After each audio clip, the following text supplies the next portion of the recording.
টানা ৩ দিন ধরে দেশের সব বিভাগে তাপপ্রবাহ বইছে। দেশের ২ জেলায় তীব্র তাপপ্রবাহ বয়ে গেছে। আজও দেশের কোথাও কোথাও তীব্র তাপপ্রবাহের আভাস দিয়েছে আবহাওয়া অফিস। সংস্থাটি জানিয়েছে, সারা দেশে দিন ও রাতের তাপমাত্রা অপরিবর্তিত থাকতে পারে। আবহাওয়া অফিস বলছে, রাজশাহী ও চুয়াডাঙ্গা জেলাসমূহের ওপর দিয়ে তীব্র তাপপ্রবাহ বয়ে যাচ্ছে। ঢাকা, ময়মনসিংহ, চট্টগ্রাম ও বরিশাল বিভাগ সহ রাজশাহী ও খুলনা বিভাগের অবশিষ্টাংশ এবং রংপুর, দিনাজপুর, কুড়িগ্রাম ও মৌলভীবাজার জেলাসমূহের ওপর দিয়ে মৃদু থেকে মাঝারি ধরনের তাপপ্রবাহ বয়ে যাচ্ছে।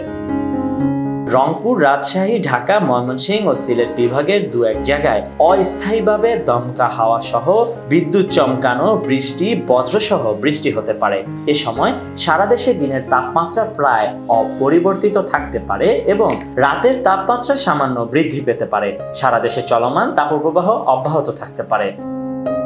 আগামী সোমবার থেকে দিনের তাপমাত্রা কমতে পারে প্রায় ৩ ডিগ্রি সেলসিয়াস। ফলে দেশের বিভিন্ন অঞ্চল থেকে তাপপ্রবাহ প্রশমিত হতে পারে। Desk report, news now 24।